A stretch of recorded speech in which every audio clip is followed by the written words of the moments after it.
Hi, friends. This is Joe James, and you're watching the Informed Citizen Report. We'd like to thank you for tuning in to our inaugural episode, where we sit down and interview Eric Orwoll, the founder and president of Return to the Land, which is a whites-only community that's being started in Ravenden, Arkansas. Recently, Mr. Orwoll has sparked quite a bit of controversy. He's been featured in the New York Times. Wired magazine did a piece on him. Sky News flew a team over from the other side of the Atlantic. And so the world is watching and is curious as to why someone would start a whites-only community in the Deep South in 2025. But we wanted to sit down with Mr. Orwoll and ask better and deeper questions. Questions about his politics, his philosophy, his understanding of history, and we even asked questions about his theology. And as we listened to those responses, it became clear to us that Mr. Orwoll feels threatened, maybe even oppressed on all sides by what he refers to as a deliberate and intentional social engineering aimed at white erasure.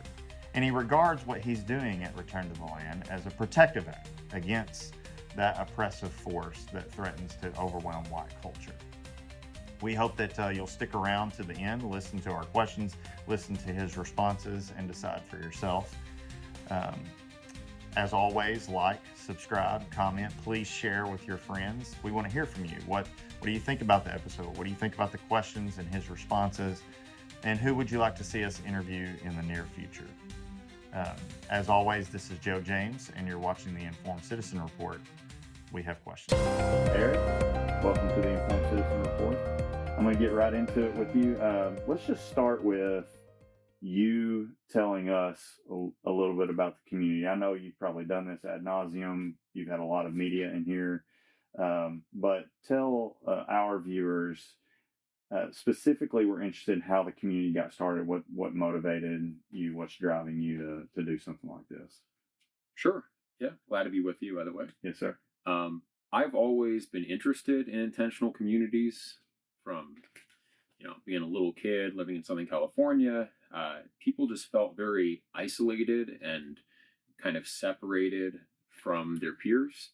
I had friendships where someone would move away and, I just didn't feel connected.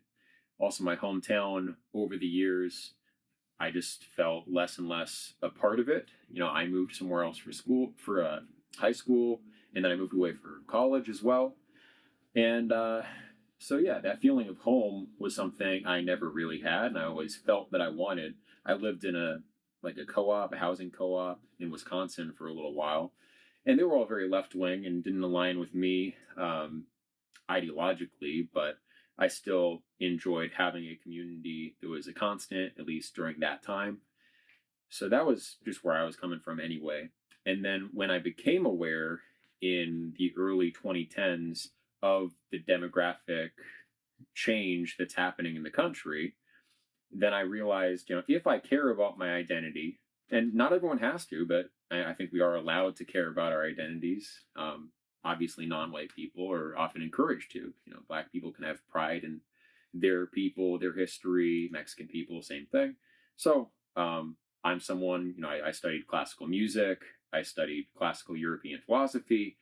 And I realized in the early 2010s, everything I'm reading, everything that I do voluntarily is centered in this tradition. I am part of this tradition.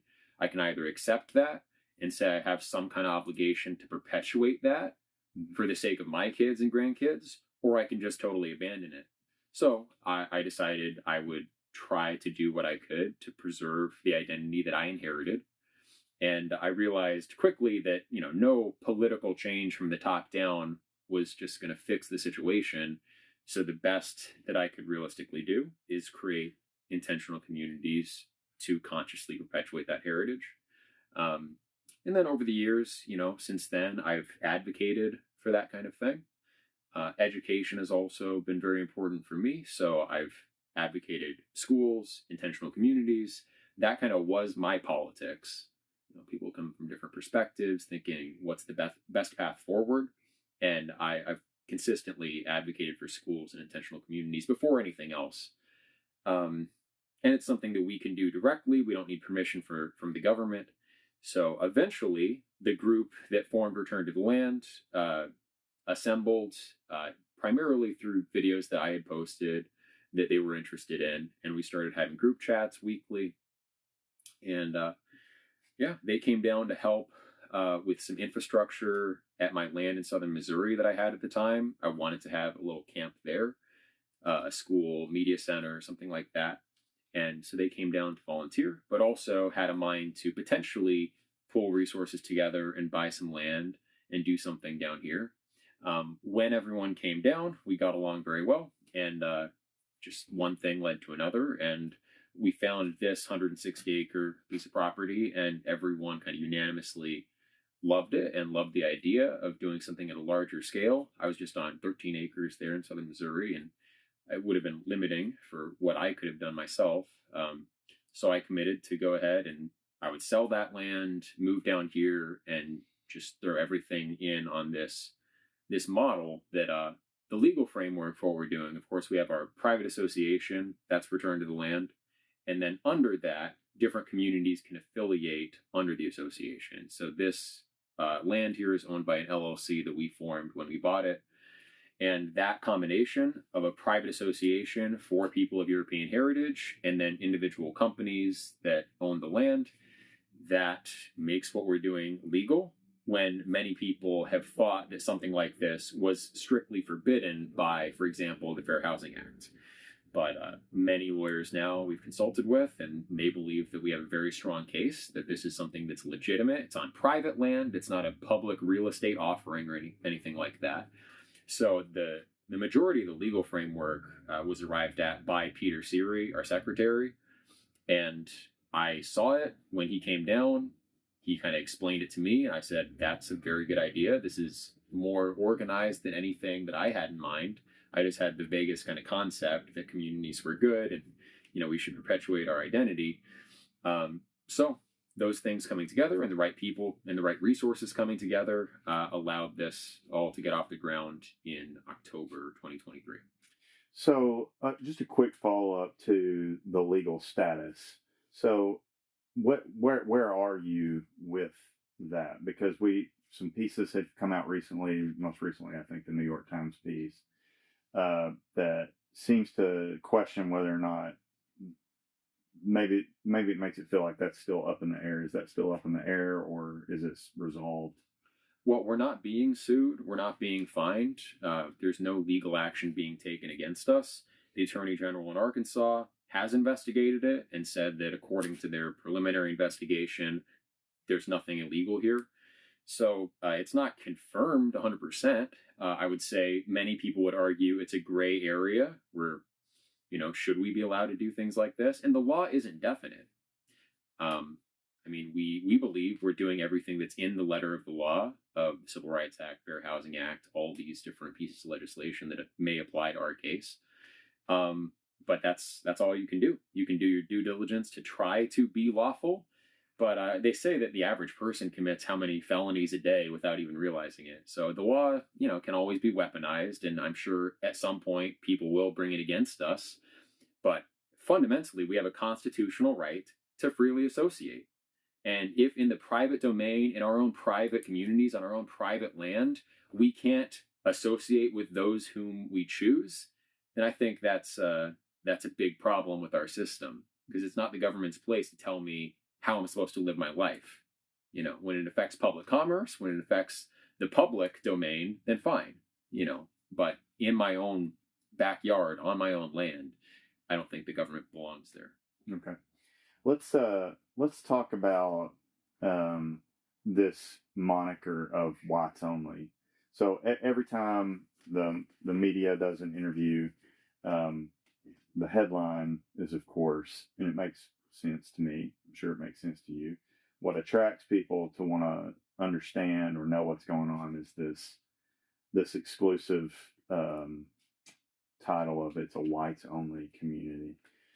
Can you explain why you feel that's something that needs to be said? You're in a place in the Ozarks where it's mostly white folks. Is it really necessary to have that exclusion? and have that to be the most forward-facing thing about the community? Well, it's not been explicit that there is such a thing as a white American identity. I'm part Norwegian, part English, and part German. I am not Norwegian. I'm not English. I'm not German. So what am I? I'm a white American. That's all I have. And the people who founded this, they're also mixes of various European ethnicities. So do we have a culture that we belong to? Yes or no? Now, America is not just an idea. It is a people. You know, our ancestors settled this land in the early 1600s. And they had forms of government that they believed in. They had European-derived arts and culture they brought with them. That's who we are. That's where we come from. But we don't have some kind of legally recognized status as a distinct ethno-linguistic cultural identity. Other groups have that. Of course, you know, you capitalize the M in Mexican because that's recognized. This is an ethno-linguistic identity. Jew, you capitalize the J in Jew. You capitalize the B in black, right? The Associated Press, the style guide, says capitalize the B because this is a distinct ethno-linguistic cultural identity. It's a people group, you should capitalize. But the W in white is, according to the AP style guide, meant to remain lowercase because that's just a racial identity, but it's not. For white Americans, that is who we are, where we've come from. America is not just the soil here. It's not just some abstract idea. And even if it was the ideas, those ideas of governance came from Europe. They came from the Anglo-Saxon common law tradition of our ancestors. So I think we want to be explicit that this is our people. We believe we are a real people. And people will say, you know, what is white culture? And things like this, as if they're not aware of all of the European American artists and musicians and film producers and like everything that you see when you watch movies from the 1950s, 1940s, going back and read books from the late 1800s. You know, all of that is white American culture. And there were also Black Americans here, and they did develop a distinct Black American culture. For more than 200 years, this country was about 90% white, 10% Black, and hardly anything but that. Obviously, there were indigenous people, the Native Americans, and they retained their own culture. And in some cases, we committed injustices against them. Sure, we committed injustices against Black Americans as well. Native Americans also genocided one another. Black Americans also owned slaves. So it's not like this clear-cut thing where we victimized other people and not vice versa. So we were here as a distinct people, belonging to a distinct tradition. It informed everything about our way of life, how we sustained ourselves agriculturally, technologically, what we read, how we thought, how we organized our government. So that is the white American identity that all of my ancestors since moving here have had. That's what my ancestors from Norway thought they were joining when they came to this country. They weren't signing up for some anonymous melting pot hodgepodge of the world with no concrete value system, just some kind of here's the legal framework that we all signed on for. No, we have real roots. There is a real tradition that we're a part of, and we want to be explicit about that so that it isn't slowly chipped away and eroded with every little question. Well, why not in this case? Can't you incorporate this person? Well, and then, you know, we can't control our neighbors. So any big corporation, no matter where we moved, could put in a warehouse, distribution center, a factory that brings in thousands of Marshall Islanders, thousands of people from wherever, the Philippines or Mexico, and that will change the character of the local community. And everyone recognizes that. We've seen towns around here be transformed over the course of a couple decades. Now, you may not have a problem with that yourself, and you might like the diversity, and that's fine. But if some people feel that their culture that they grew up with is being eroded because large numbers of people with other cultural backgrounds are coming in, asserting their own cultural identity as well, not always just peacefully assimilating into the predominant white American culture, but saying, no, I'm going to remain Mexican. I'm going to be here and be Mexican and fly the Mexican flag and, you know, well, what does that actually look like for my kids and grandkids? What does it look like 100 years down the line? I'm concerned about that. That's fair, but it's fair. I want to be clear. It's fair that you have your concerns and that they might not be other people's concerns. I think that I want to hesitate. I don't want to make this at all about me. I'm asking you questions about return to the land and yours, what drives you, what motivates you, what your goals and aims are. But from my own experience, I grew up in a relatively diverse culture. Some of my very closest friends are not white. My best man in my wedding was black. And I sit on my porch and I play Johnny Cash. Many of my, not all exclusively, but many of my favorite musicians, white as you could possibly imagine. I mean, Johnny Cash is a great example. But I don't feel the need then to go a step further and say, in order to preserve these important pieces of white culture that have been important to me, I need to exclude another race of people in order for that to be a distinct feature of my identity. So why do we need then to put up the walls, the defenses? And then I guess I want to ask kind of a follow-up too. Do you think that you understand the apprehensions that Americans have when they hear something like whites only? Because we're not talking hundreds and hundreds of years ago. It's just a few decades ago that that black folks were excluded from public education system. They were excluded from public transit. They were excluded from voting. They were excluded from the public square, period. They had no social power. They were excluded from access to any sort of means that they might acquire a modicum of wealth. And so, do you understand their apprehensions if they hear whites only? It kind of feels to them like maybe we made some progress and now we're going to turn back the clock. And before you know it, it's just one law, it's two laws. And then now we've undone the Civil Rights Act completely, and black people's freedoms have been stripped. Is that an argument that makes sense to you, that they're apprehensive about that, concerned about that? It's a slippery slope argument, basically. And I think sometimes those are legitimate arguments. In this case, what I believe happened was that we had forced legal segregation, and that was wrong. And then we swung to the opposite extreme, where now we have a legal regime that in many cases forces racial integration, forced busing to make the schools, socially engineering the schools to be more diverse than they otherwise would be. Not because that's the will of the parents, but because that's the will of the people running our government. And I think that's wrong. I think forced racial integration is unethical. I think forced racial segregation is unethical.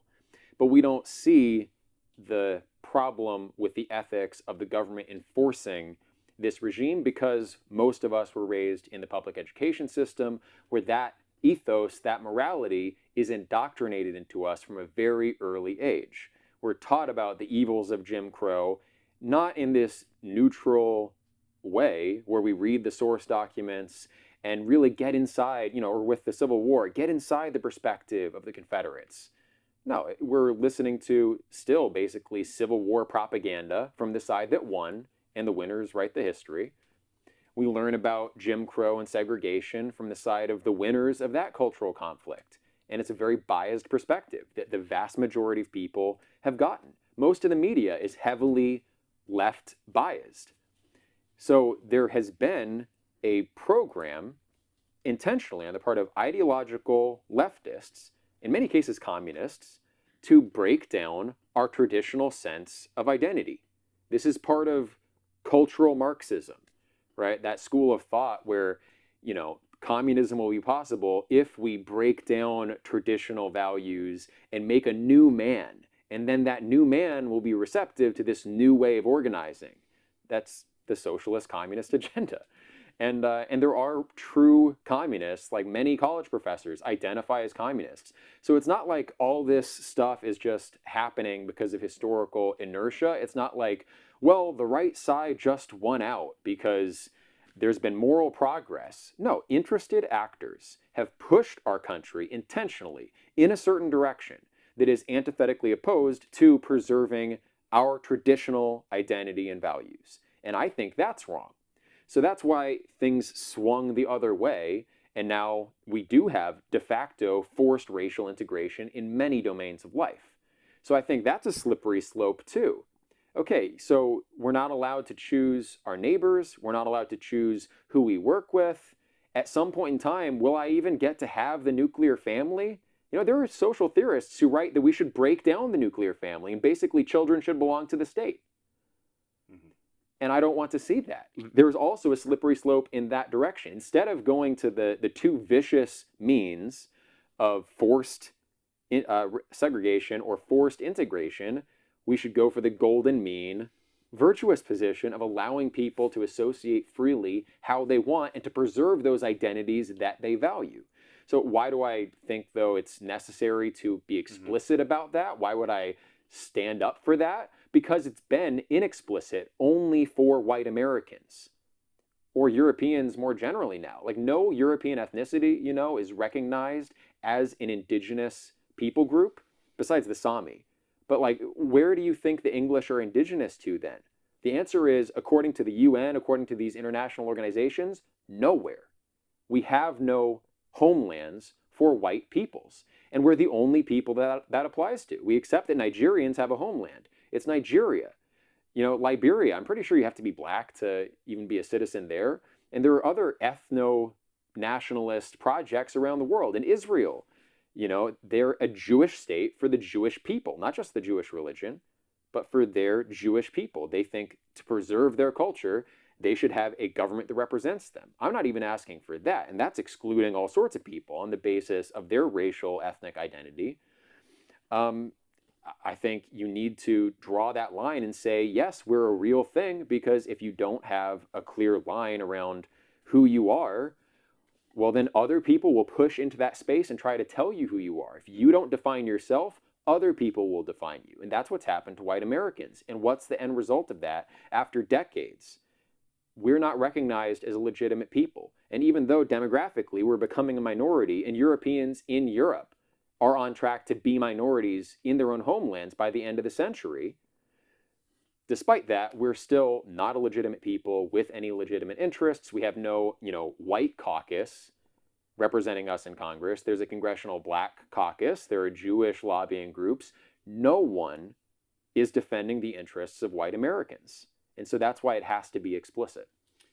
When this is just dawned on me, because I watched in pre-interview, I watched a lot of your podcasts that you had done. I read pieces, but sitting across from you, it's kind of struck me a little different than it has before. So forgive me if this is totally off base, but it's starting to feel like, especially as I listen to your explanation of Jim Crow, the Jim Crow era, it feels like, and I think this is fair, Eric, it feels like we want to be somewhat dismissive of what Black Americans went through in Jim Crow, but that you also simultaneously feel oppressed. And I'm wondering if that's an ethical dilemma for you. It does sound like you're saying that white people are oppressed, whether they are aware of it or not. There are systems, there are forces that are threaten to oppress them, if not openly oppress them. Are you willing to say that what Black folks went through in the Jim Crow era, for instance, was absolutely horrific? I think that there would be a gap in most people's minds. I don't think I'm being unfair when I state it this way either. It feels like there's a gap in most people's minds between any measure of oppressive forces that threaten white folks and what Black folks have had to endure in recent decades in the United States of America. Is that something that enters into your reasoning, your logic, as you sort of think through, we want to do this whites only community? Right. I think that take on our history is a result of the education that you got, that kind of biased, one-sided, propagandistic version of our history. I think actually there are Black Americans who think that things were better under Jim Crow. I don't believe in forced racial segregation, but I am not blown away by the overwhelming data that suggests that the quality of life of Black Americans was far inferior to what it is today. I think mostly it's just talking points. It's what you're supposed to think about history. But I know that most people are basically ignorant of the facts of history. And yet on these certain topics, we act like we're all experts, like we all know all about the Holocaust. That's undeniable. You can't even think about anything other than the mainstream official narrative. Or Jim Crow, like we all know how terrible that was. No, you don't. Be honest with yourself. How educated are you on the specifics? What about marital rates? More Black families stayed together under Jim Crow. And, single parent households are a blight on the Black community today. That wasn't a problem in the 40s. So I don't think unequivocally it was just horrendous and evil across the board. I think many people who established those laws did even have compassion for Black Americans, and they wanted them to have representation and their own communities so that they could lift each other up. And to some extent, that actually worked. Or apartheid in South Africa. That's another topic because of the way we're taught about it, with these talking points really morally charged, like how dare you even for a moment defend apartheid, because it's a word and it's a bunch of bad feelings. And that's how people think, these associations. But if you look into it, were people better off economically and in terms of crime rates under apartheid? 100%. You just have to look at the numbers. What was South Africa like in the 1980s? They were prosperous. There was relatively low crime. What is South Africa like today? They're a third world country, and crime is rampant. So, was apartheid an unqualified evil? No, the people who designed apartheid wanted individual cultures to have dignity and to maintain their cultures and to feel respect for their cultures. And when you break that down and say that you are where you are in society because of the oppression of the white man, which is this narrative, critical race theory, intersectionality, there are whole departments in many universities that are dedicated to teaching this narrative of history where white civilization has oppressed the third world and that's why they're poor. But when you look at colonization through history, those countries that were colonized by European countries the longest are the better off countries today. Economically, they're doing better. So if colonialism was about extracting the wealth of the third world and bringing it into our countries, then why is it that those countries that were colonized the longest are the most prosperous today and not vice versa? So I think if you look at the historical record and look at the intentions and stated aims of the people who set up Jim Crow or apartheid or even colonial regimes, it was about preserving people's identity, giving them a voice as whole peoples.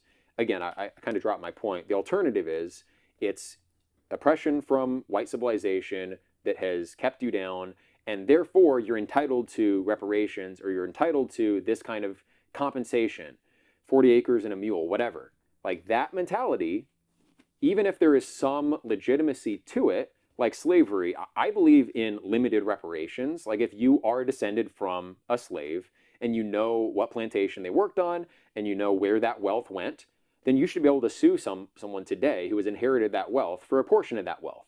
That's totally reasonable. The idea that all Black Americans should just receive reparations from all white Americans, that is a racist view. That's a racist policy. Just like affirmative action, setting racial quotas, that is a racist policy because it's on the basis of these blanket racial characteristics. But I don't think that the victim mentality has helped the Black community. I think it's done the opposite by far. So there was a lot said there. I kind of want to back up to the remarks regarding the Jim Crow era, apartheid in South Africa, and colonialism. I don't want to be really, really direct and specific here. Do you attribute to, so let's just pick one of those. Let's pick Jim Crow, post Jim Crow.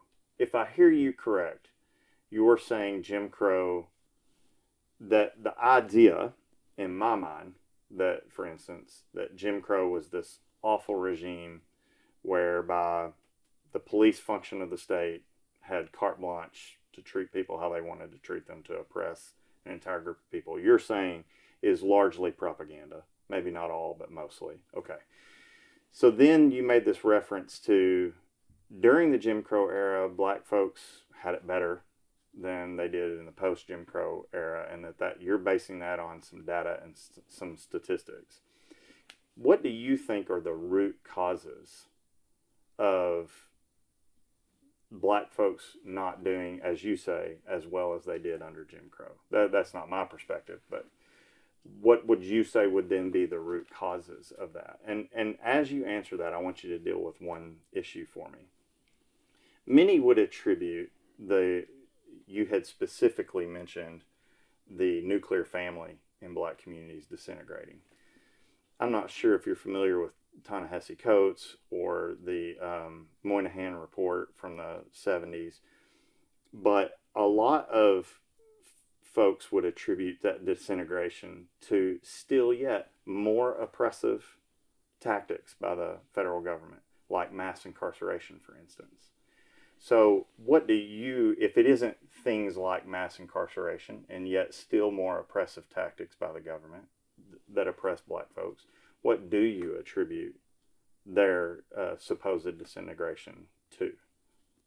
Does that make sense? Yeah. Okay. So I think it is largely the mentality that they have been oppressed, and that's what explains where they are in life today. So you live with this resentment. You feel like you've not been given a fair shot. Just psychologically, if you think that the system is out to get you, then why would you want to work with the system, right? You think you would be entitled to violate its rules. You wouldn't have respect for the system. I think that's probably the number one thing that led to the breakup of black families, living with an attitude of resentment and an attitude that you have been victimized and the system that you're living under is evil. You're not going to want to follow its rules.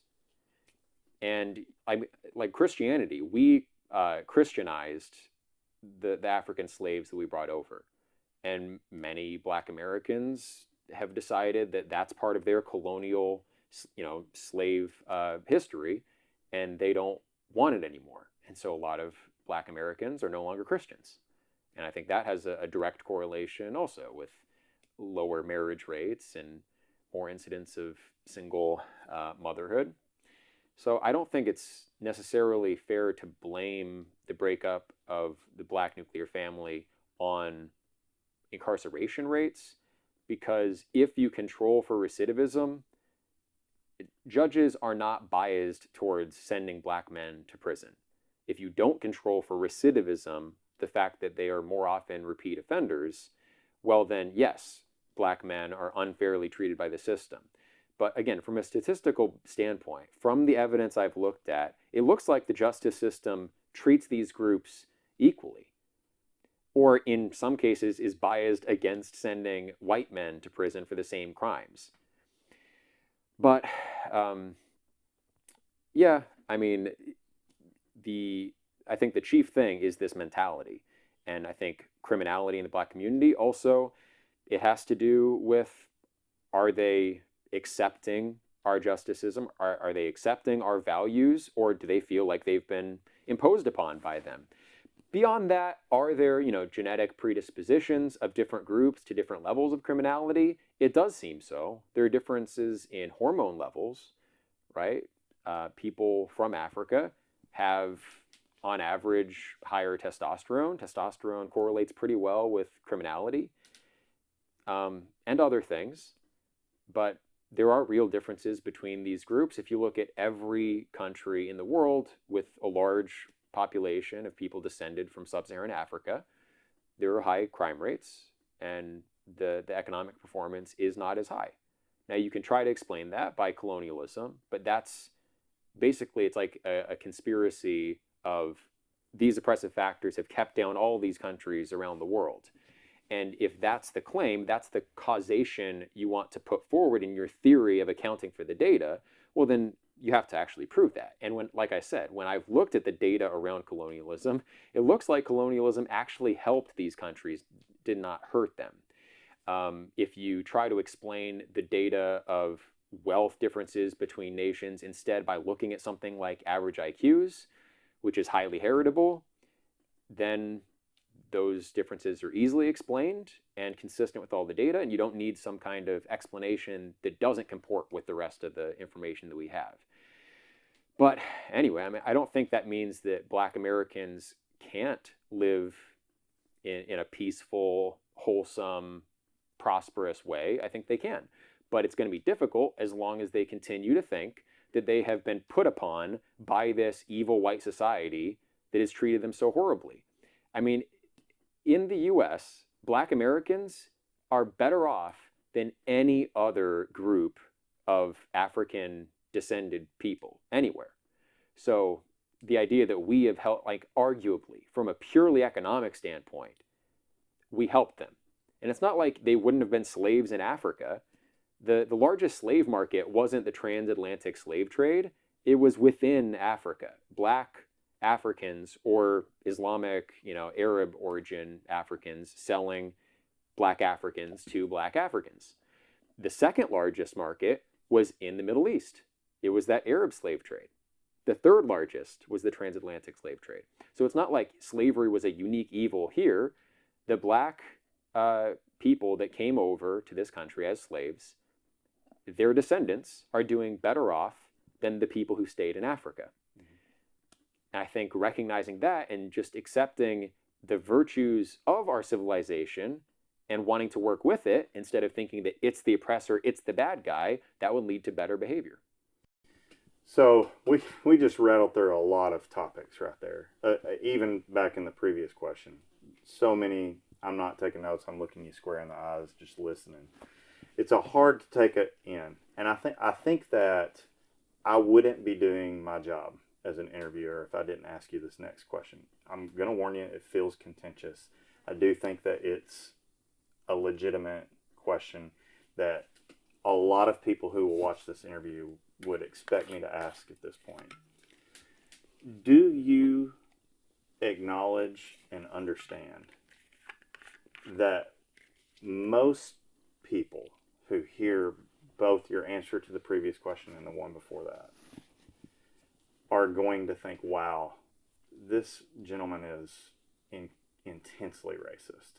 Because it sounds like that you're attributing every negative quality in humanity to people of color and attributing to all the good qualities, the ability to govern a well-ordered society, for instance, to white people.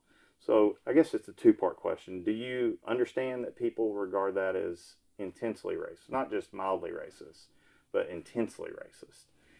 And given where we've come from and some of the challenges that we've had as a country to overcome irreparable harms that have been done to minorities in our nation's history, and for us to be able to cope with it and deal with it and say we don't want that to ever happen again.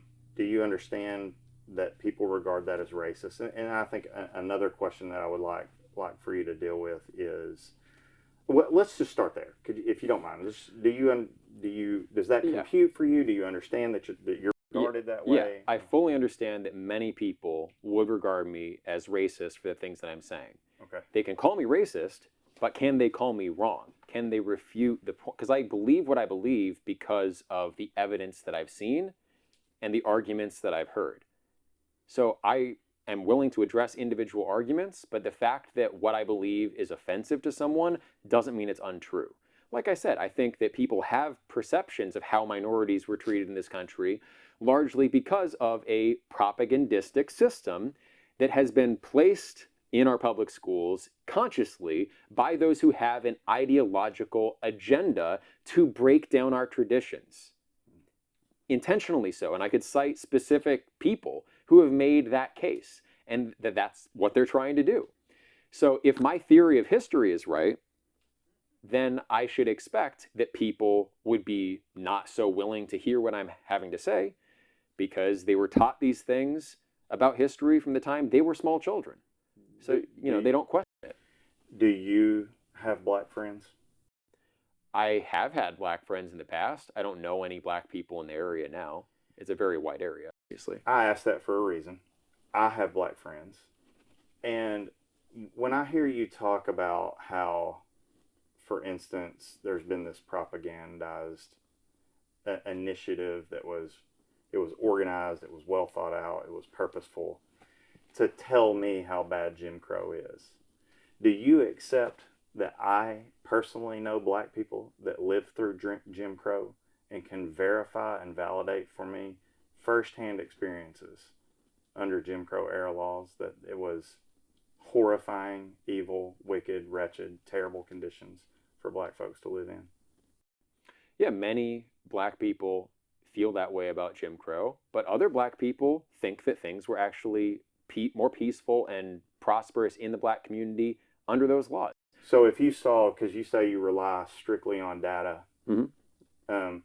if you saw a poll among all black Americans who lived through Jim Crow, and 95% of them said it was horrifying, and 5% said, oh, life was okay, would that change how you feel about this supposed propaganda that's just telling us to feel a certain way about Jim Crow? Well, I mean, it would be data that I would take into consideration.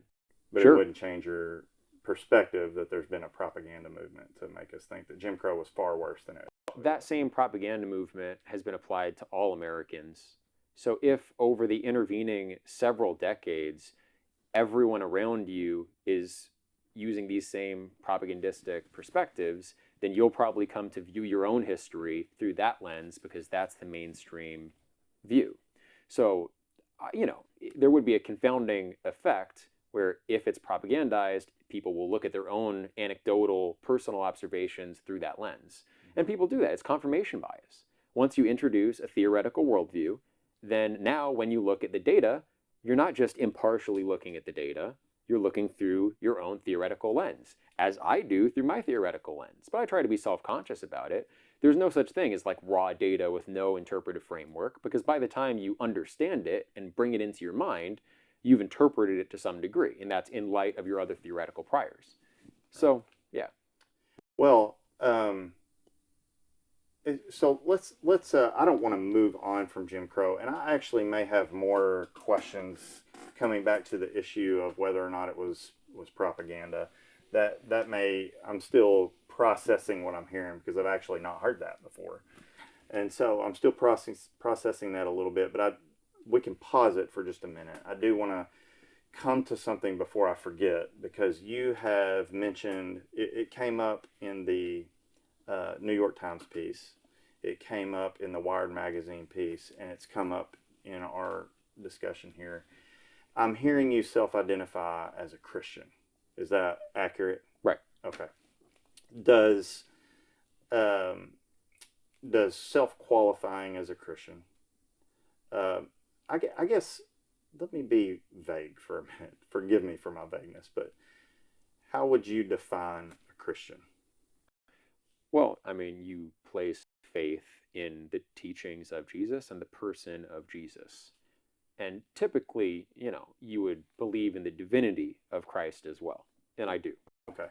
And you regard yourself then as a disciple of his? Yes. So do any of these ideas that you have about free association that amounts to segregation, but you're saying isn't forced segregation?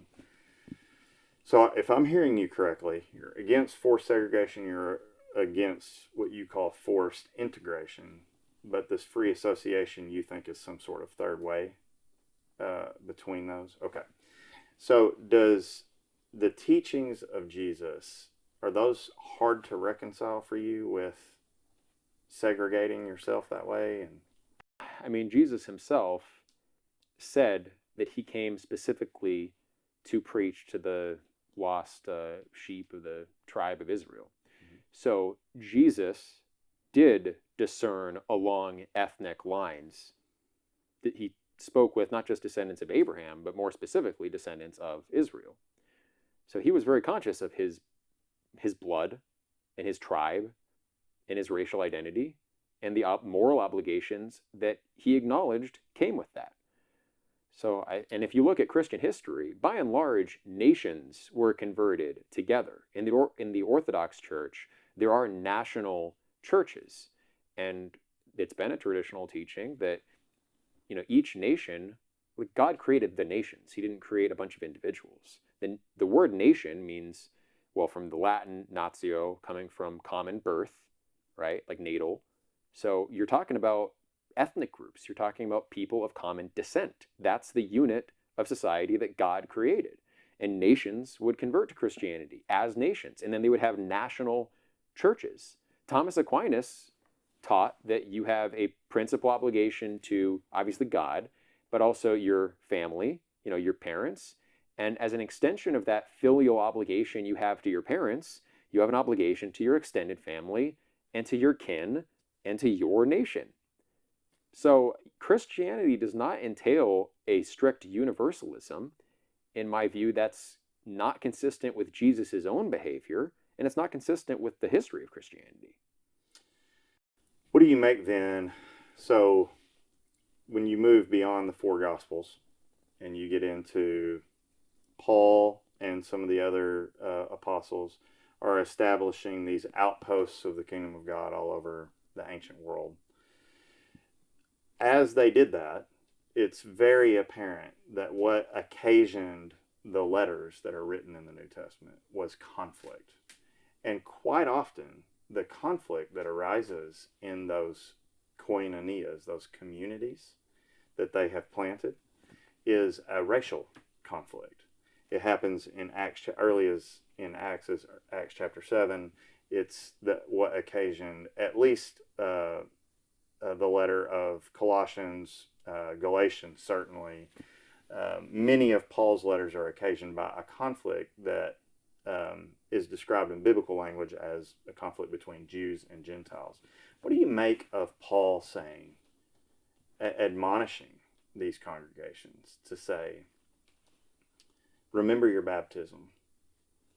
You are in Christ. There is no longer male nor female, slave nor free, Jew nor Gentile, but all are one in Christ Jesus. And what do you, furthermore, what do you make of the concept of that these people, I mean, clearly Jesus had swung the gates of the kingdom of God open to Gentiles, to people who were beyond the Hebrew ethnic group. And that was part of the reason that he was such a scandal to the Jewish leaders of his day, the Sadducees and the Pharisees. So clearly he had swung the doors of the kingdom open and invited all of the other ethnic groups in as well. You have right there at Pentecost, you have all of these different ethnic groups. They've come from all over the various regions. They've gathered there in Jerusalem on the day of Pentecost. And the whole bit about speaking in tongues is that he's speaking, people are hearing their own language being spoken as Peter delivers the gospel.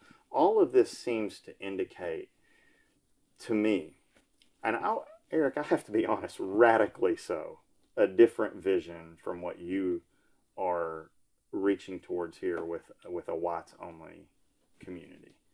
Does that, how do you perceive my understanding of that to be off base? Well, in the book of Revelation, it says that the nations will follow Jesus as the monarch of the world.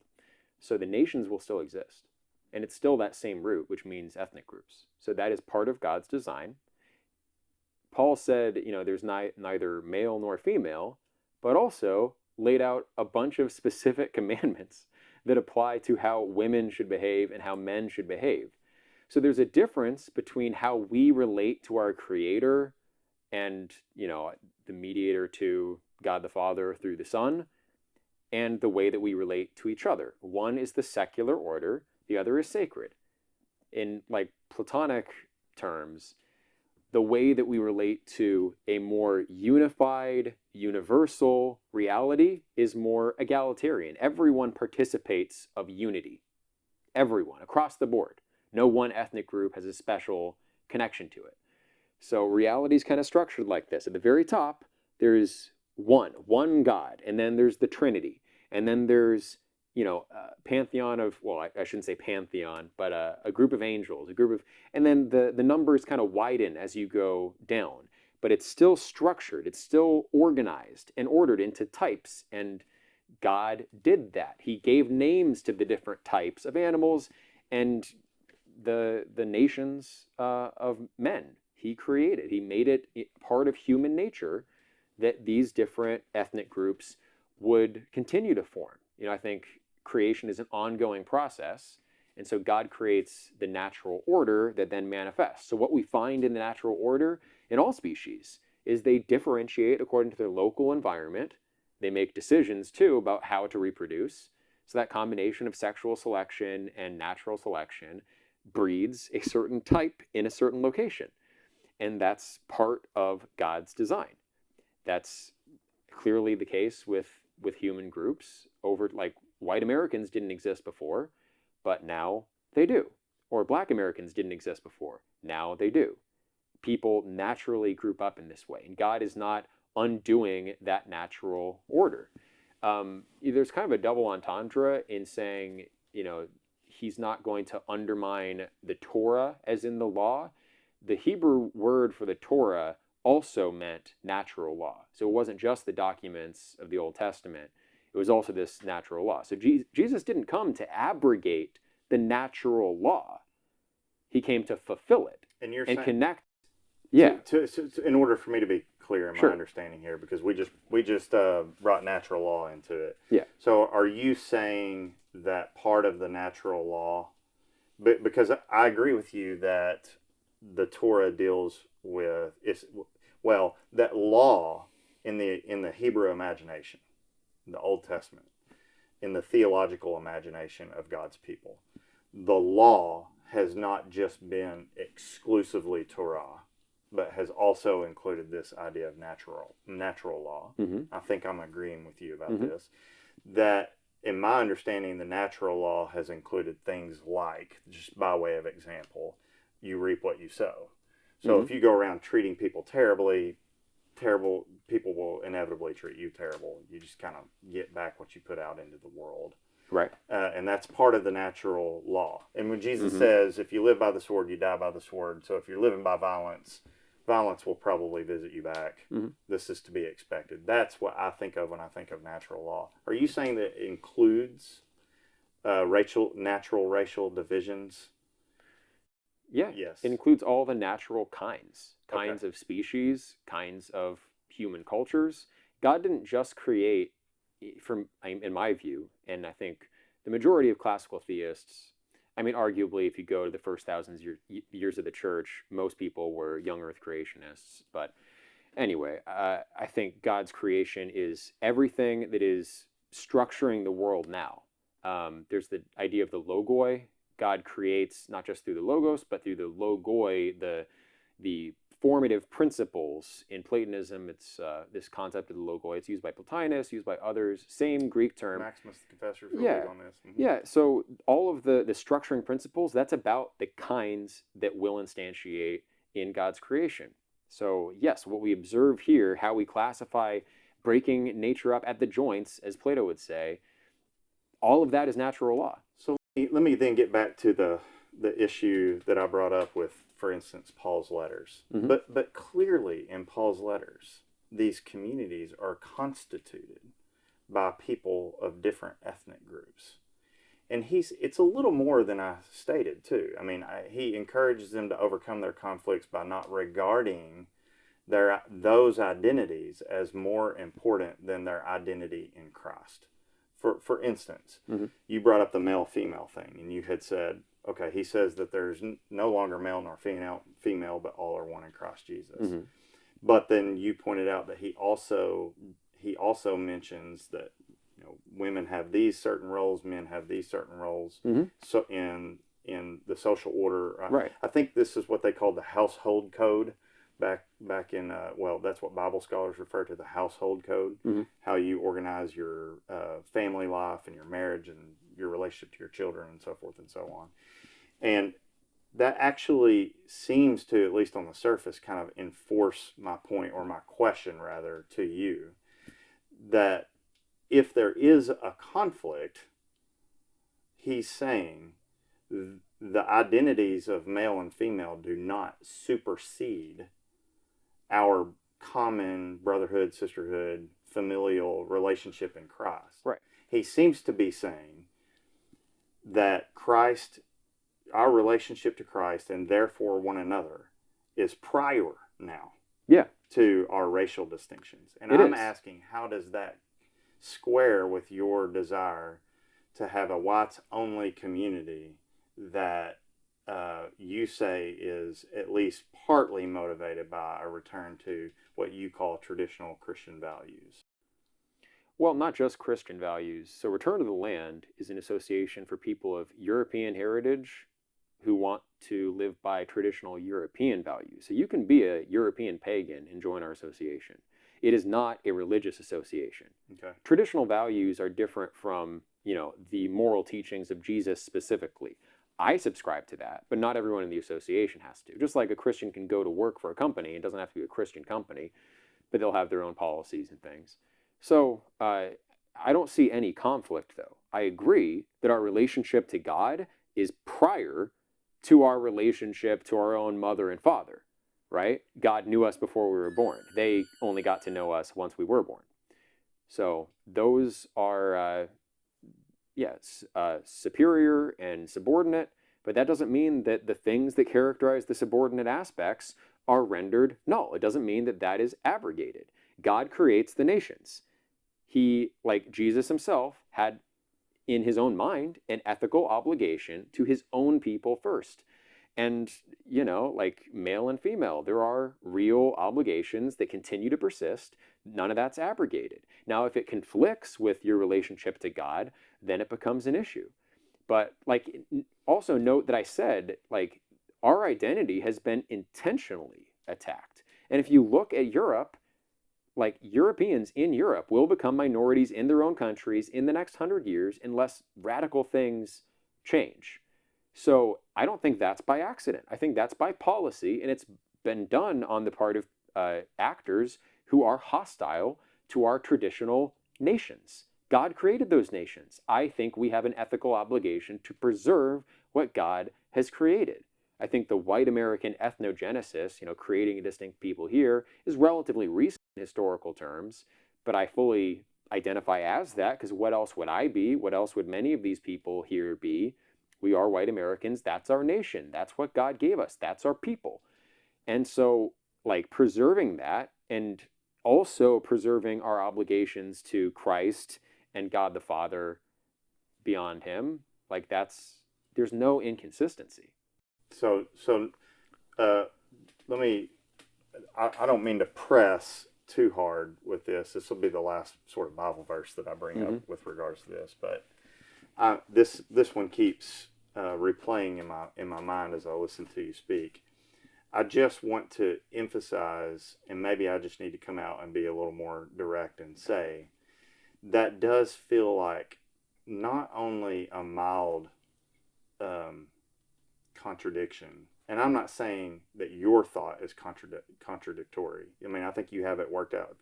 Apparently, you have it worked out in your mind where it doesn't contradict. I'm saying, to me, the notion that I am going to segregate myself, preserve make my primary identity my whiteness, my white culture, my white heritage, my white American heritage, I feel threatens to put not just one's racial or ethnic identity, but one's national identity ahead of their devotion to Christ, who rules over all the nations, in whom all the peoples of the world are now my brothers and sisters. They're familial to me, and I have a duty to love them as I love myself, and to love them as I love God in the same way.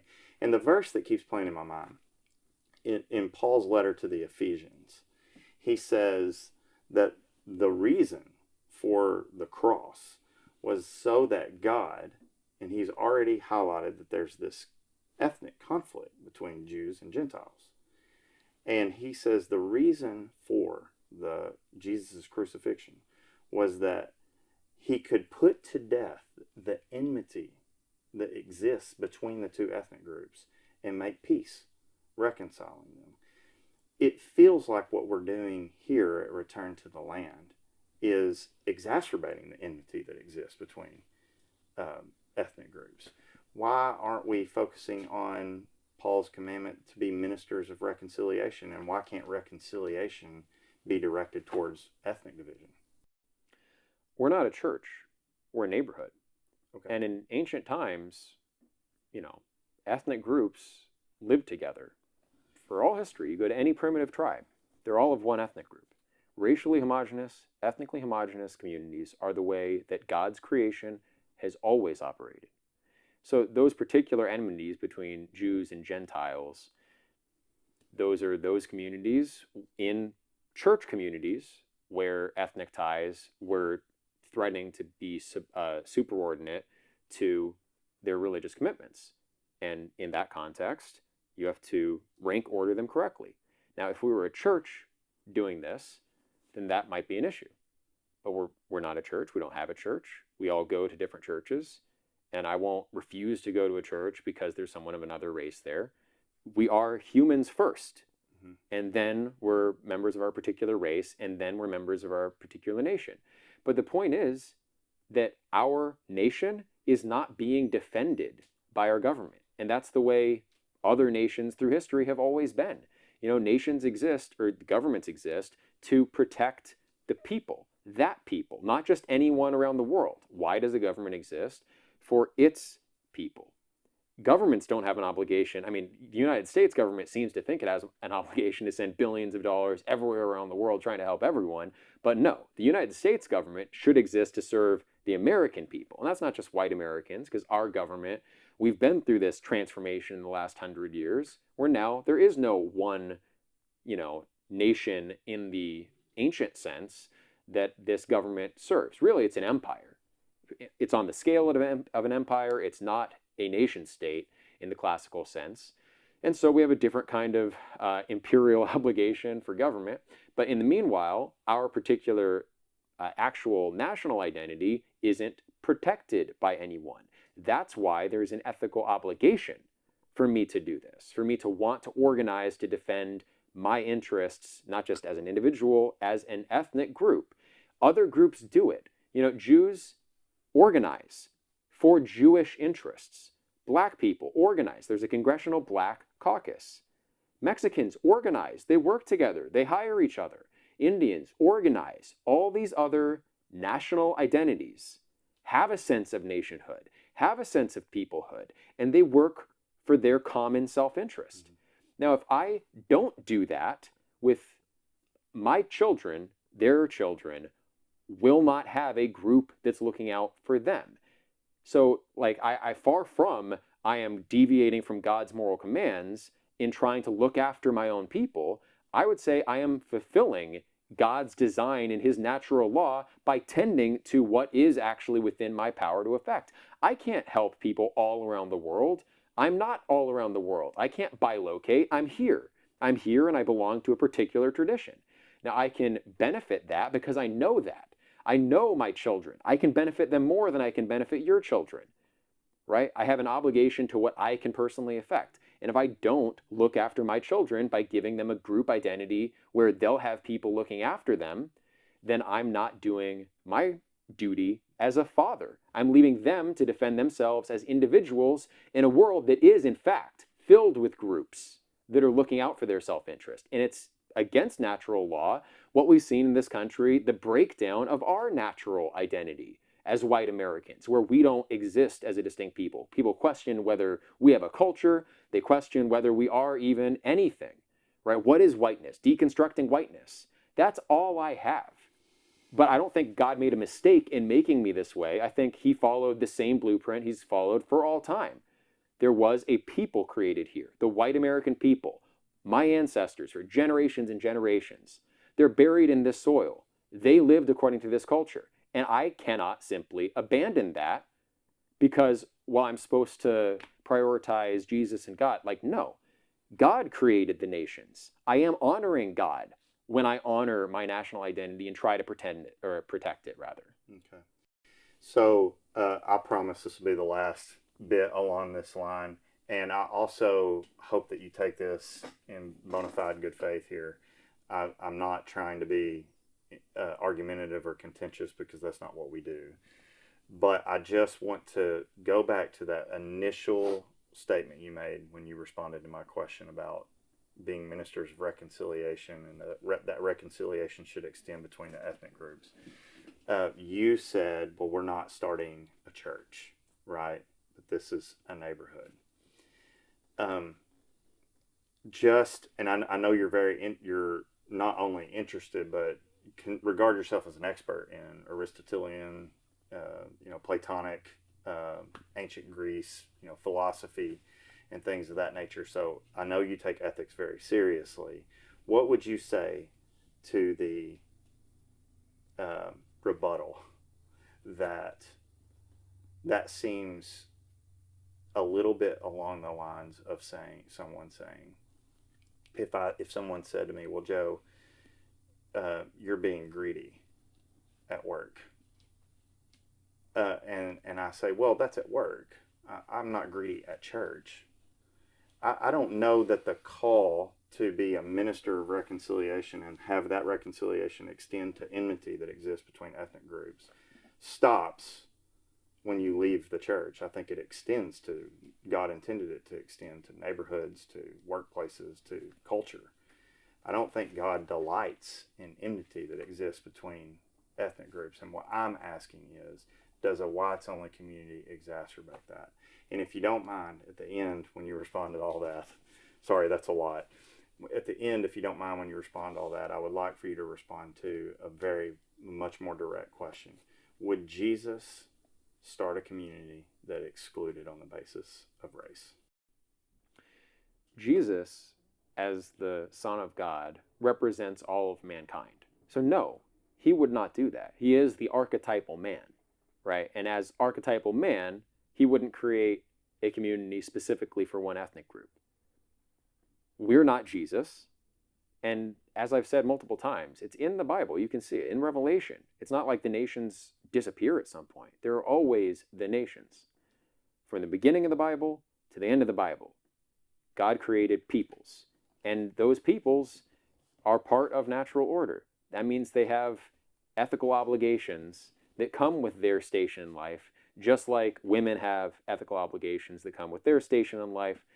So, I think you're accusing me of superordinating racial or national interests over religious interests, and I would say I'm not. The issue is, in our country, no one is looking after my race. No one represents our interests. Even Donald Trump will say how much he's lowered black unemployment and done all these great things for every minority group. He will never brag about benefiting white Americans. No one does. No one represents us. And I think there is an ethical obligation to that people. I don't think God intended to abrogate the peoples, the nations that he created. So I think what you're doing in the line of questioning and the perspective you're articulating is trying to abrogate those lower aspects when God didn't do that. So I think that is not scriptural. That is not a biblical perspective. I don't see a conflict. I think by standing up for our right to have a community, we will ultimately benefit racial relations in this country, because there's been a strange ambiguity where we've left it open.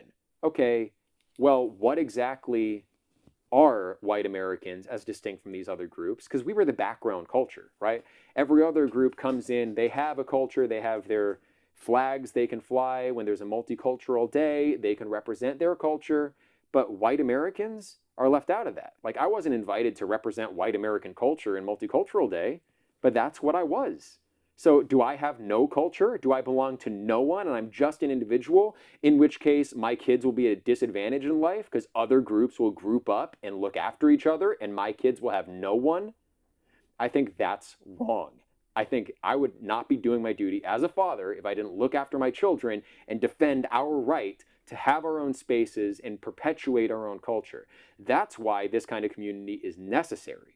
Throughout most of history, it wouldn't be necessary.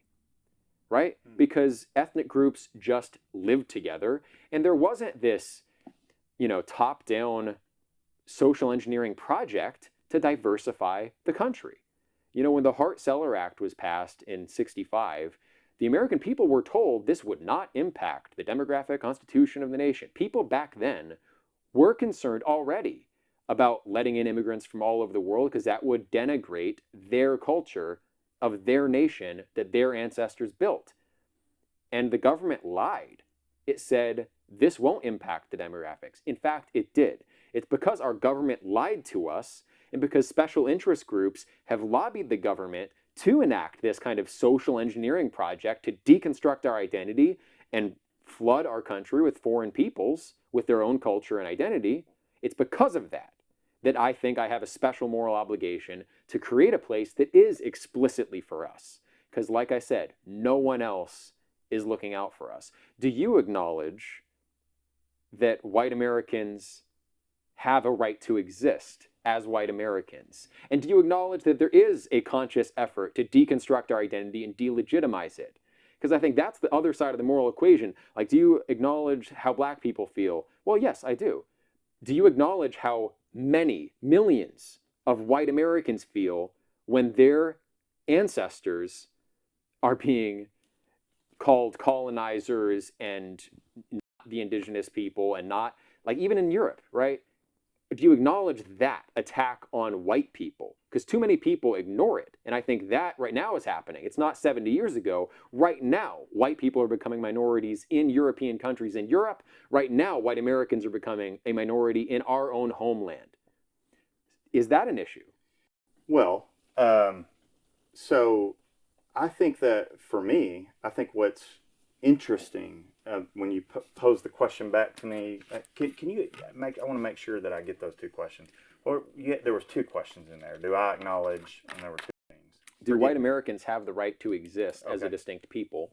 And then two, do you acknowledge the attack that is happening on white identity in the U.S. and in Europe? Like, do you think it's a coincidence that all of this mass immigration is being forced into sometimes like the whitest areas in the country? Like, they ship in Somalians into areas in Minnesota and North Dakota.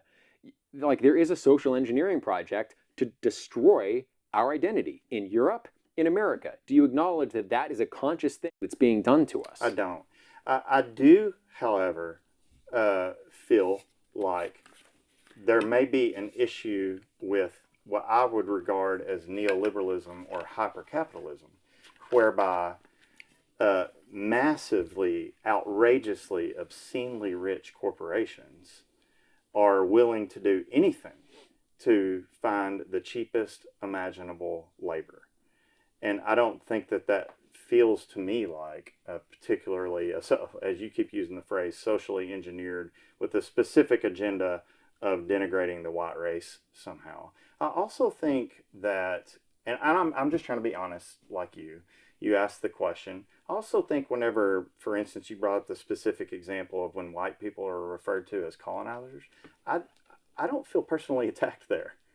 I feel like white people have colonized and they have apprehended by violence and force other people's homelands. I could imagine Native Americans have the same sort of passion about their concerns, their social concerns, as you have for white folks on this piece of land. Since we do not originate from here, we originate from European lands. And so... white Americans originate from this continent. We might be using different terms here, but white people immigrated to this continent. But white Americans as a group come from America. We don't come from Europe. So I'm sorry, this is new to me. You're saying that there are white people in America that are indigenous to this land? I'm saying the white American people. I regard us as an ethnic group. I think there was an ethnogenesis, and it happened here. Okay. We came into being as white Americans here. Okay. We came like as separate English and German and whatever people. They weren't white Americans yet. We became white Americans here. Did black people become black Americans here? Yes. Okay. 100. Yeah. Okay. And so I'm trying to answer your question back to me, which I want to point out. I'm not trying to lead a movement or start a new sort of social order, which actually does bring me to my next question for you. But if I'm being perfectly honest with you, no, I don't feel threatened. I don't feel oppressed in any way. I'm engaging in a back and forth with you, and I feel like it's going really well in terms of like the mood and the emotional spirit of things. And if I'm being perfectly honest, I'm confused by the feeling that you express really passionately, which I'm not offended by, but you're expressing very passionately this feeling of, I feel oppressed. I feel like there's been an intentional, social deconstruction of my ethnicity. There has been. Yeah, and you're asking me, and I'm telling you, I do not feel that at all. Why do you think the Associated Press tells people to not capitalize the W in white, but to capitalize the B in black? If I'm being perfectly honest with you, Eric, nothing the Associated Press does affects my self-security and how I feel about my identity. Why do you think they do it, though? I'm not really sure. I think that specifically to the example of the Associated Press, that my answer is I'm not sure. I can very quickly reason that we are definitely, as a society, and have been for quite some time now, my entire life for sure, struggling with how do we make right what was done. And again, that kind of brings me back to the Jim Crow thing. I told you I would come back to it. I do want to come back to that. So as I told you, that I have people that can verify on a personal basis that Jim Crow was horrific, awful, evil. And I think that the Jim Crow thing is really important here. And maybe this is kind of how, I have one more question on the other side of this, but maybe this is how we start to wrap things up a little bit. Because of the Jim Crow era, whether we agree on how bad that was or not, because of the Jim Crow era, that's the moment in American history where the sign, whites only. This restaurant is for white folks. This sidewalk you cannot use. You cannot use these bathrooms. You cannot use these drinking fountains. You cannot use these buses. That's the era that, in the imaginations of Americans, makes what RTTL is doing alarming. Now we could debate whether or not that alarm is justifiable or not. You clearly don't think that it is. I think that it is. But I want to give you an example of why they might find it alarming. Because you say, well, we're just starting a free association. We are, we're not. I heard you say in the Sky News interview, you worded it really well to the gentleman that was interviewing you. We're a free association, and we're not trying to put hold anybody else down, I think was the exact language of the quote. But there are other videos of you saying you want a white nation, quote, question mark, then build a white town. That makes people feel like you want black folks gone, Asian folks gone, Mexican folks gone. You want only white people to be on this land. Is that an aspiration of? No. Okay. No. Nation there, again, is that ancient sense, a people. So if you want the well-being of the white American people, build a town instead of wanting the government to do it for you. I was responding specifically to people already, like in our camp, broadly speaking, who think that the only way of undoing all of this social engineering, etc., and restoring traditional values, whatever, is to take control of the government top down. I disagree with that perspective. I don't think that would even be ethical or desirable. I think the United States is something larger than just the government for the white American people like it used to be. Now, it is more of a imperial kind of thing, and we have global obligations too. Like, I believe in America as a world hegemon, keeping the peace. The Pax Americana is real, and it's beneficial. And right now, we're supporting some countries that I don't think we should, and I think we should change some policies. But anyway, I'm for the American government that exists now to protect the rights of all American citizens, regardless of their racial, religious, whatever background. I think that's fine. But that's not a nation state in the classical sense. That's an empire. But also, I want a nation. So if that's a bunch of towns, like, the Greek nation, the Hellenes, they were a bunch of city-states. And the city-states had autonomy, but also they got together for the Olympics and they had certain cultural things in common. That's what I want, that kind of nation for white Americans. Would you be willing to clarify that for folks? Because I know you are in the context of this interview, but when you use that phrase, would you be willing to use that qualifier? By nation, I don't mean that I don't want black folks living in the United States of America, because I do think that people hear it that way. And Eric, I don't think it's without reason. I think that it was brought up, for instance, by, I think it was the Sky News folks, pretty sure it was, that you have an association with Patriot Front. Mm-hmm. And these sorts of organizations, they have a stated goal of a white ethno-state. That's in their mission. And I think that the fear, and this is what I'm trying to express, a lot of my friends have stated publicly so that this is incredibly worrisome because it feels like a quick, swift return to Jim Crow era aspirations by folks, where black people were actively oppressed, not just by whites in the community, but by more powerful institutions like the police function of the state on a regular basis.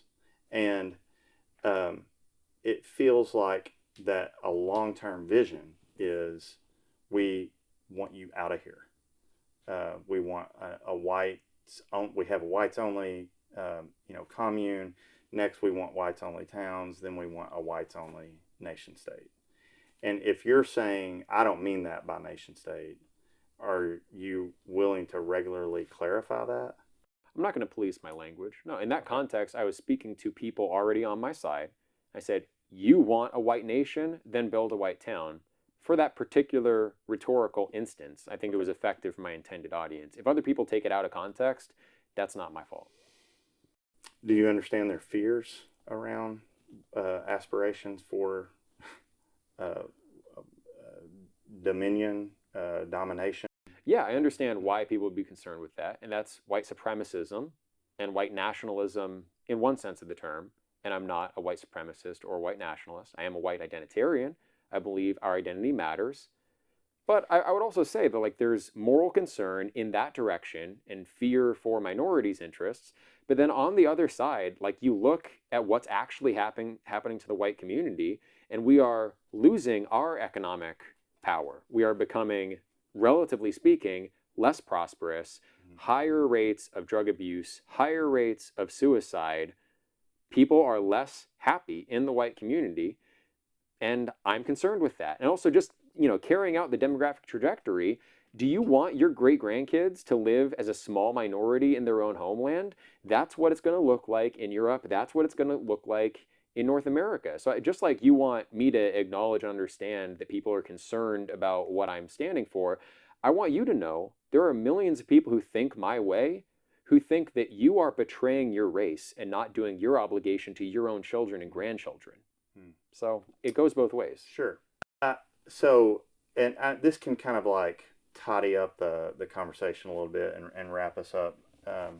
First, before I ask this question, I just want to say, potentially contentious, I really do appreciate your genuine responses, your authenticity, you saying exactly what you think and believe. I think it's really, really important. What we're trying to do at the ICR is we feel like this doesn't happen.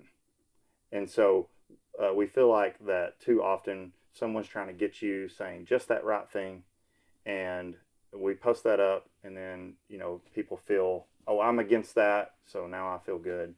And so I think we would agree that it's good and beneficial for, even though we have divergent worldviews. I mean, I think now sitting down with you, really radically divergent worldviews.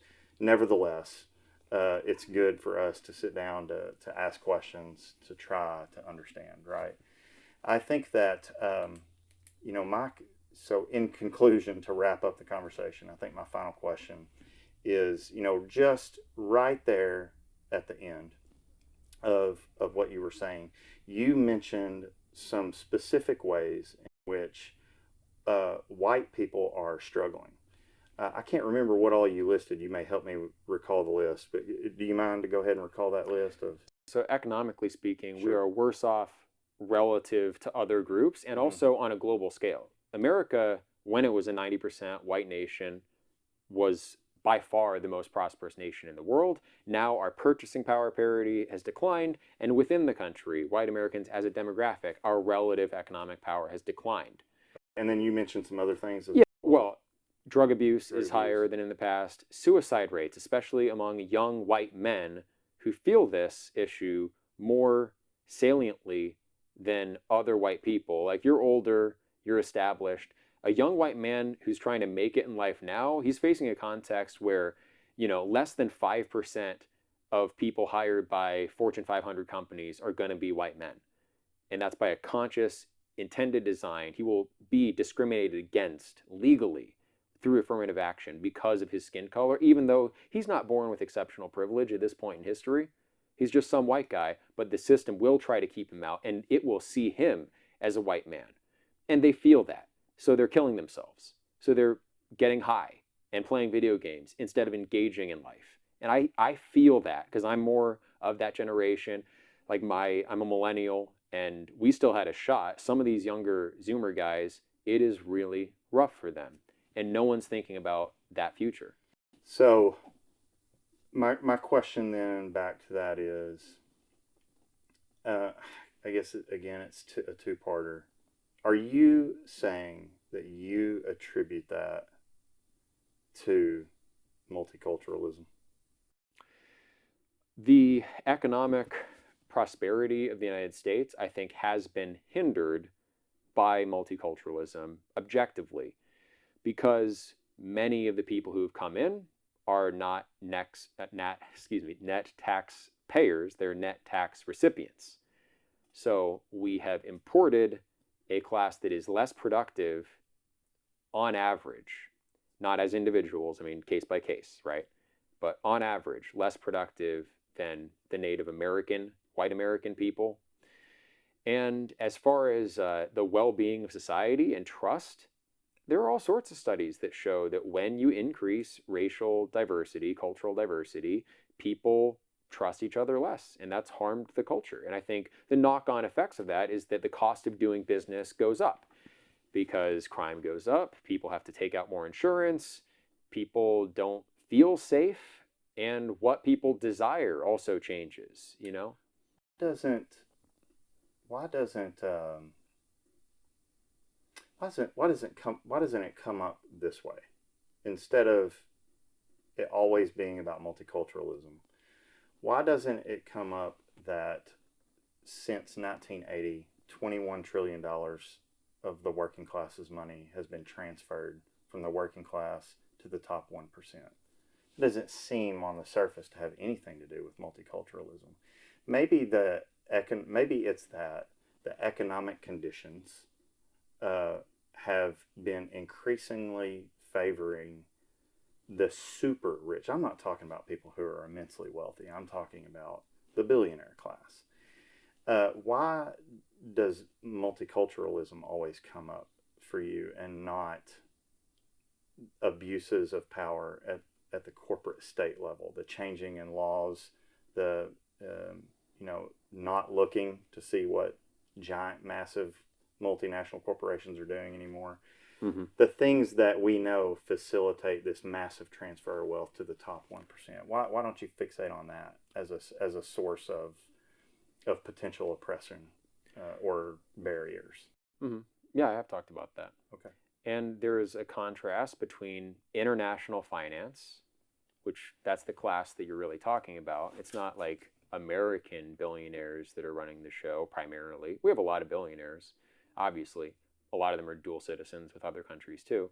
It's their allegiance to international finance and this international system, and not their own people. Henry Ford, obviously, was someone who believed in lifting up his own workers, and he identified this international class of immensely wealthy people who are undermining America's national interest.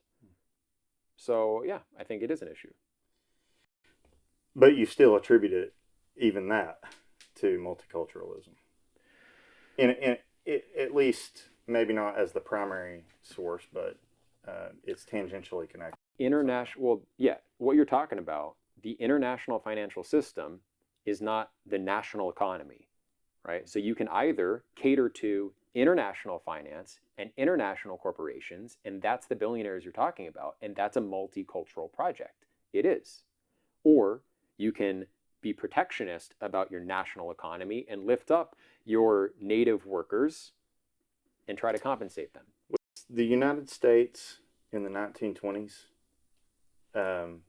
when they activated protectionist policies, hasn't it been proven almost ad nauseum that those protectionist policies is what directly led to?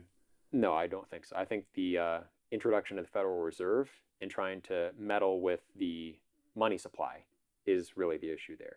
America was protectionistic in the 1800s. Tariffs brought in a lot more income for the government than any kind of tax. So, I mean, America was protectionist when it became the world economic superpower in the late 1800s. I don't think the protectionism was the issue there. So I don't want to get into the history of finance in the United States of America with you, because that's not what I'm here to talk to you about. Only to say that it seems like even those sorts of issues that we face now, you seem to connect to the issue of multicultural, multiracial, those sorts of problems that we face as a country, rather than exclusively just greedy corporations that rig the game, rig the system so that they get richer and we get poorer. Yeah, well, part of what allows them to do that is them bringing in immigrants who then increase the supply of laborers and decrease their relative bargaining power. Right. So the principal mechanism of that international billionaire class to disempower the people of a nation is to destroy that sense of national coherence. And I think it's all part and parcel of the same agenda. Yeah. Let's leave on this. The Sky News report on RTTL kind of highlighted a feature that it would be ridiculous if I didn't bring it up, at least ask a question about it. They highlighted that one of your members is fond of posting things like 1488 on the internet. Does RTTL explicitly say we are not affiliated with any sort of political philosophy or ideology that's connected to Nazism? Or is that something you reject, or is that something you're not prepared to reject? Do I reject Nazism? Yes. I'm not a Nazi. Do I reject every tenet of National Socialism? No, there are other National Socialist economic systems. So, I mean, I think that's another propagandistic issue where we listen to World War II propaganda from the victors. We don't look at it in a balanced way. So, no, I'm not going to blanket denounce a whole historical movement across the board. I think they did terrible things. I think we also did terrible things. And I think people have a non-nuanced, very one-sided and biased perspective on history, and they should acknowledge that they are ignorant about these matters. Like, you don't actually know whether, the Nazis were overall evil completely with no redeeming features. Maybe they had some redeeming features. Maybe we had some evil things going on. Maybe today we have evil things going on. Maybe this whole left-wing perspective forced multiculturalism. Maybe that is something that's acting as an agent of international finance, and that's a corrosive influence on morals all around the world. Maybe that's leading to human slavery on a scale that's unprecedented because of this net transfer of wealth from all the world's nations to this tiny international clique. And maybe, yeah, like people on the left who believe all of these narratives about World War II and everything else, maybe they are dupes of a system that is abusing all of us. And I'm trying to look at it as objectively as I can. Of course, I could be wrong, and I'm happy to go into the details on all of it. But yeah, that's it. Well, again, like I expressed just a moment ago, thank you so much for your time. Again, we really appreciate you being forthright, honest, direct, bold with all your worldviews and claims, and also really appreciate you allowing me to come in here onto your property and to ask pointed, difficult, challenging questions. I do appreciate that. So thank you. Sure.